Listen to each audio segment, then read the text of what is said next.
My twin sister and I graduated from high school, but our parents gave her a trip to Hawaii, leaving me at home. When they returned, they were shocked to see the expensive car that someone had given me for graduation. I'm Audrey, and I came into this world mere minutes after my twin sister Ashley. Those few minutes might as well have been years, given how differently our lives would unfold. Our parents, Linda and Robert Matthews, lived in a suburban house in Connecticut. Mom worked as a real estate agent, always dressed to impress with her perfectly manicured nails and designer suits. Dad ran his own small accounting firm, spending most of his days buried in spreadsheets and tax forms. They seemed like your typical middle-class family, except for one thing: their obvious favoritism toward Ashley. I first noticed it when we were around 5. It was subtle at first, the kind of thing you might miss if you weren't living it every day. While other parents of twins dressed their children identically, celebrating their matching status, our parents made sure Ashley stood out. They'd take us shopping, and Ashley would get the new Nike sneakers while I got the clearance rack specials. She got the authentic Barbie dolls. I got the knockoffs from the dollar store. Even our birthday celebrations felt uneven. Ashley's portion of our shared cake always seemed bigger. Her pile of presents always taller. These little moments piled up like stones in my pocket, weighing me down day after day. When Ashley got her ears pierced at 6, I wasn't even asked if I wanted mine done too. When she started taking ballet lessons, I was told we couldn't afford 2 sets of lessons. Somehow though, there was always money for Ashley's growing list of activities: gymnastics, piano, art classes. Our early childhood photos tell the story better than I ever could. In every family picture, Ashley's front and center, usually in some frilly dress from an expensive children's boutique. I'm always somewhere in the background, wearing whatever was on clearance at Target, looking like an afterthought in my own family portraits. Maybe they just don't see it. I remember telling myself at night, staring at the glow-in-the-dark stars on our shared bedroom ceiling, Ashley had twice as many stars on her side of the room.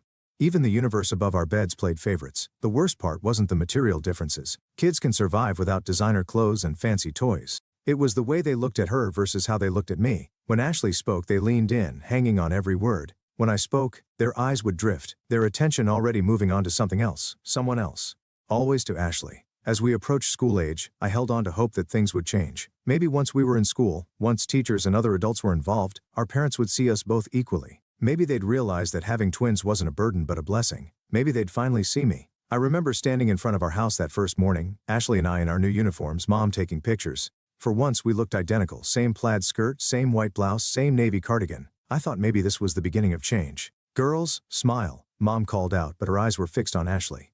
"Ashley, honey, tilt your head a little to the right, perfect." The familiar ache in my chest returned. Even in identical clothes, she found ways to make Ashley shine brighter. Our classroom was bright and cheerful, with alphabet charts on the walls and tiny desks arranged in neat rows. Mrs. Thompson, our teacher, sat us alphabetically, Matthews and Matthews side by side. I was thrilled. Finally someone who would treat us the same. But after school the old patterns emerged stronger than ever. Mom's silver SUV would pull up to the curb, and what happened next became a daily routine that felt like a twist of the knife. "Audrey, go straight home and start your homework," Mom would say, barely looking at me as I climbed out of the car. Then she'd turn to Ashley with a bright smile.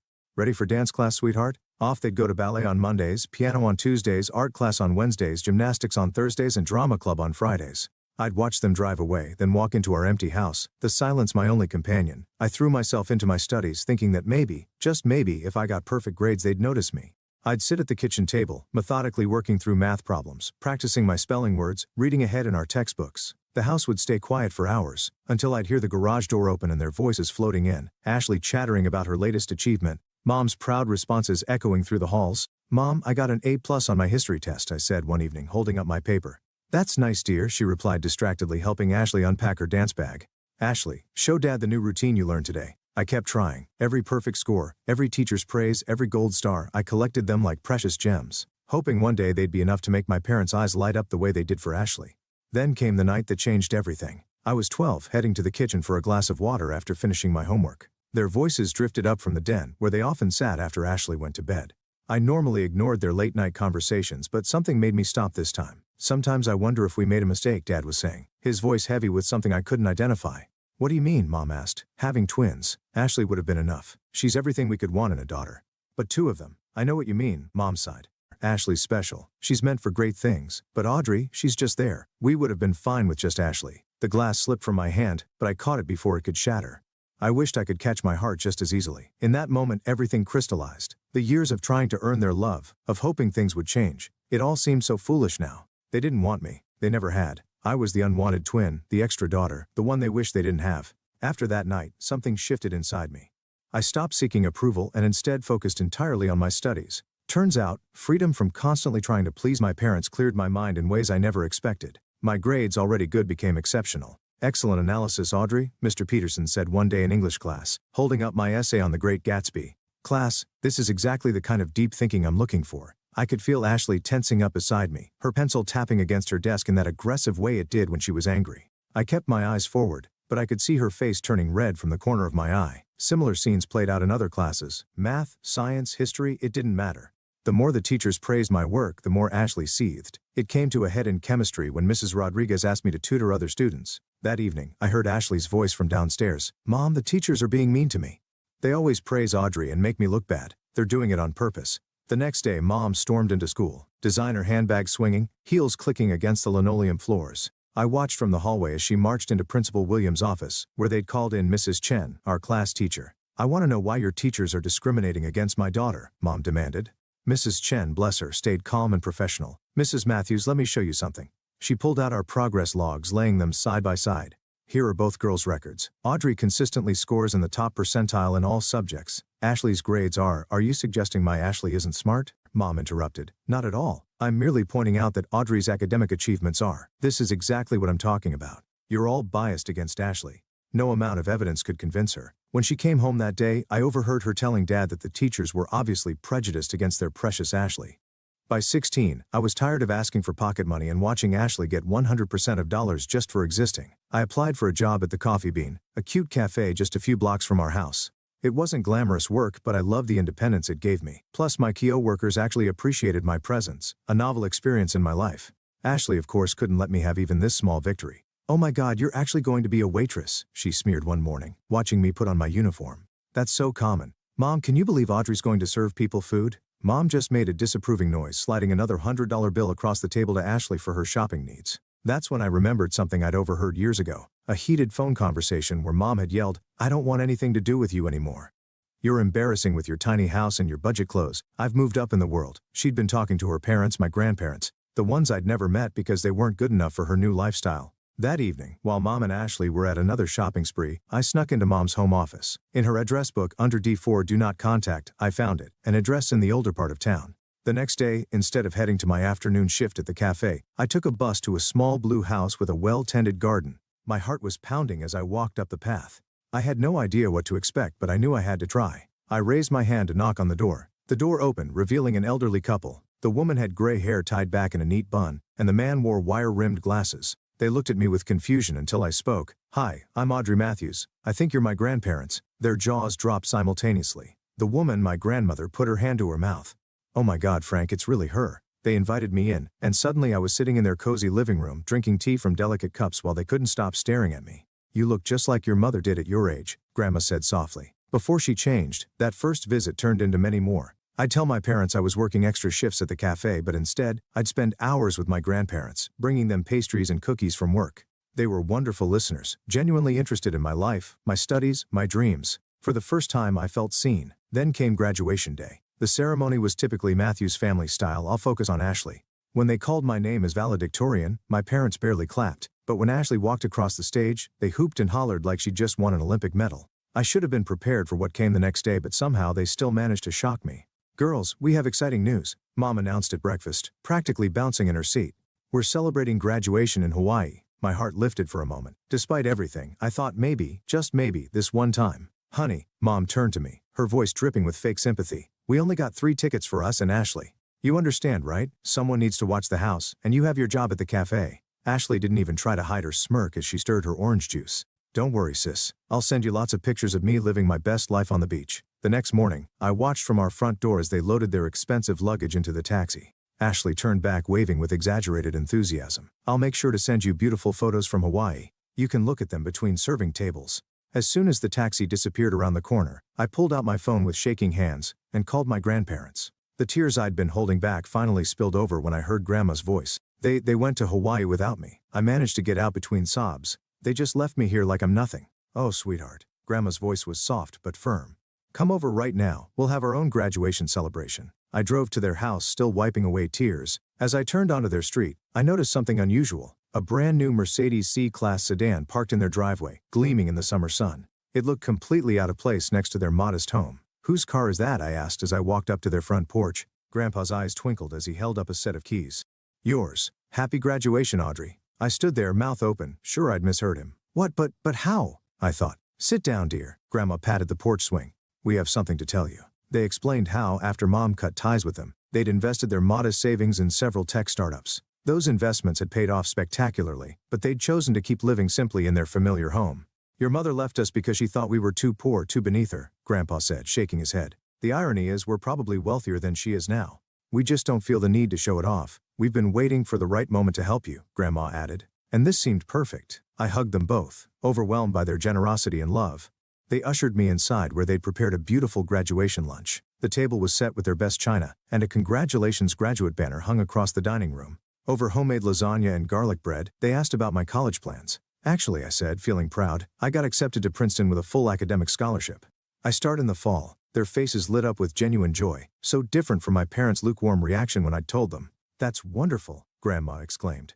But what about housing? The scholarship covers that? Well, I was planning to live in the dorms. Nonsense, Grandpa cut in. We'll get you a nice apartment near campus. Something safe and comfortable where you can focus on your studies. Just then my phone buzzed. It was Ashley, sending a photo of herself lounging on a Hawaiian beach, captioned, "Wish you were here, not." I looked at the message, then at my grandparents' loving faces, then at the keys to my new car sitting next to my plate. For the first time in my life, I didn't feel like the lesser twin. 2 weeks crawled by. I spent my days working at the cafe, visiting my grandparents and preparing for college. Each evening, my phone would buzz with another notification. Ashley posing on different beaches, dining at expensive restaurants, or lounging by infinity pools. Each photo was accompanied by increasingly obnoxious captions, living my best life while someone serves coffee. This is what success looks like. Some people vacation in Hawaii, others just dream about it. Then came the day of their return. I was in the living room, pretending to read a book while watching through the window. The taxi pulled up, and I couldn't help but smile as I saw their reactions unfold in slow motion. Mom noticed it first. She stopped so abruptly that Ashley walked right into her, dropping her designer beach bag onto the concrete driveway. Dad, struggling with their expensive matching luggage set, nearly tripped over them both. What is that? Mom's voice carried through the front window, high-pitched and sharp. She was pointing at the Mercedes as if it might bite her, her perfectly manicured finger trembling slightly. Is that a new C-Class? Dad stammered, his jaw hanging open. The latest model? I took my time walking to the front door, enjoying every second of their confusion. Their tan seemed to pale with each step I took. When I stepped onto the porch, they all turned to stare at me like they were seeing a ghost. Whose car is that? Dad demanded, his face red from both the Hawaiian sun and shock. I twirled the keys around my finger, the way Ashley always did with her designer purse straps when she was showing off mine. Ashley let out a bark of laughter, but I could hear the uncertainty in it. Yeah, right, like you could afford that on your waitress salary. What did you do? Steal it? Rob the cafe? Or are you just parking it for some rich customer? Actually, I said, savoring each word like the expensive chocolates they've never shared with me. It was a graduation gift from Grandma and Grandpa. The color drained from Mom's tanned face so fast I thought she might faint. What, your parents? The ones you were too embarrassed to talk to because they were too poor? Those grandparents. Dad turned to Mom so fast I thought he might get whiplash. Linda, call your parents, right now. His voice had that same demanding tone he used when ordering at restaurants. Mom's hands shook as she pulled out her phone, her French manicure catching the sunlight. She didn't even bother with pleasantries when Grandma answered, putting the phone on speaker without realizing it. Where did you get the money for that car? She demanded, her voice echoing in our front yard. I could hear Grandma's voice through the phone, calm and slightly amused. Oh, hello to you too, dear. Enjoying your expensive vacation? I saw all the lovely photos Ashley posted. The Royal Hawaiian Hotel looks lovely this time of year. Don't change the subject. How could you afford to buy Audrey a Mercedes? Well, sweetheart, Grandma's voice dripped with satisfaction. It seems you underestimated us. Those embarrassing parents you were so ashamed of? We're quite comfortable now. More than comfortable, actually. We're rich.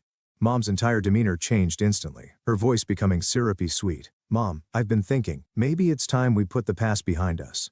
Family is so important after all. Is it? Grandma's voice was cool. Of course. And speaking of family, Mom's eyes darted to Ashley, who was already preening. You have another granddaughter who would love to get to know you. She could really use a nice car too, maybe even something a little more special? Grandpa's laugh crackled through the speaker. You mean the granddaughter you just took to Hawaii while leaving Audrey alone? That granddaughter? Mom's face flushed. That's not, look, as grandparents you should treat the girls equally. They're the same age after all. It's only fair they get the same gifts. Equally? Grandma's voice turned sharp. That's rich coming from you, Linda. Parents should love their children equally too. But that hasn't been the case in your household, has it? The line went dead. Mom stared at her phone for a moment before turning to me, her expression hardening. Audrey, you need to give that car to your sister. Excuse me? I couldn't believe what I was hearing. Ashley needs a good car for college, Dad jumped in. She got accepted to State University. She needs reliable transportation. You're just working at that cafe. You don't need anything this fancy. Ashley was already walking toward the Mercedes, hand outstretched. Give me the keys, sis. You know, I'll look better driving it anyway. I laughed. I couldn't help it. The sheer audacity of it all was just too much. This is my car, I said firmly. And I'm not giving it to anyone. Dad stepped forward, his face red with anger. If you don't give that car to your sister right now, you can get out of this house. Funny you should say that, I said, walking to the Mercedes. I popped the trunk, revealing my packed suitcases and boxes. I've been ready to leave for days. Their mouths hung open as I pulled an envelope from my purse and held it up. Oh, and by the way, I won't be serving coffee much longer. I got accepted to Princeton on a full scholarship. Ashley's shriek could probably be heard 3 blocks away. Mom stumbled backward like I'd slapped her. Dad just stood there, opening and closing his mouth like a fish out of water. I got into my car, the leather seat still new enough to creak slightly. Through the windshield I could see their shocked faces, their perfect family fantasy crumbling before their eyes. Those last few weeks of summer at my grandparents' house were the happiest I'd ever experienced. Every morning I'd wake up to the smell of Grandma's coffee and the sound of Grandpa humming as he read the newspaper. No walking on eggshells, no competing for attention, no feeling like an unwanted shadow, just peace. Moving to Princeton was bittersweet. I hugged my grandparents goodbye, promising to call every day, and set off in my Mercedes with everything I owned. The drive to New Jersey felt like crossing a boundary between my old life and my new one. My grandparents had found me a beautiful little apartment just 10 minutes from campus. Nothing flashy, but worlds better than any dorm room, hardwood floors, big windows, and even a small balcony where I could study. They'd insisted on paying the rent, despite my protests. I still wanted some independence though, so I got a part-time job at a local coffee shop. The irony wasn't lost on me. Still serving coffee, but this time by choice, not necessity. My CO workers were mostly other students, and for the first time in my life I found myself making real friends. One Sunday afternoon, about a month into the semester, Grandma called with some interesting news. Your parents showed up at our door yesterday, she said. My heart skipped a beat. What did they want? Oh, the usual. Linda was all smiles and fake apologies, asking about our financial situation and hinting about Ashley's upcoming birthday. Your father kept looking around the house, probably trying to guess our net worth. What did you tell them? Grandpa's voice joined in on the line. We told them that we'd already decided what to do with our money. It's all going to you. I could picture their faces. How did they take that? Let's just say Linda's smile didn't look so genuine after that, Grandma chuckled. We asked them not to come back. That evening, I blocked their numbers and all their social media accounts, Ashley's too. I knew what would come next. Sudden declarations of love and regret, offers to start fresh as a family. But I didn't need their kind of family anymore. Now, sitting in my constitutional law class, taking notes and actually enjoying the complexity of the material, I sometimes think about that little girl who used to pray for her parents' love. I wish I could tell her that she'd find something better, not just love, but respect, support, and the freedom to be herself. My phone buzzes quietly in my pocket, probably my study group confirming our meeting at the library later. Or maybe it's Jake, that cute guy from my psychology class who keeps asking to get coffee, not at my cafe thankfully. It's such a normal life, no drama, no constant comparisons, no feeling like I'm not enough. Just me, my studies, my friends, and my future stretching out ahead of me, full of possibilities.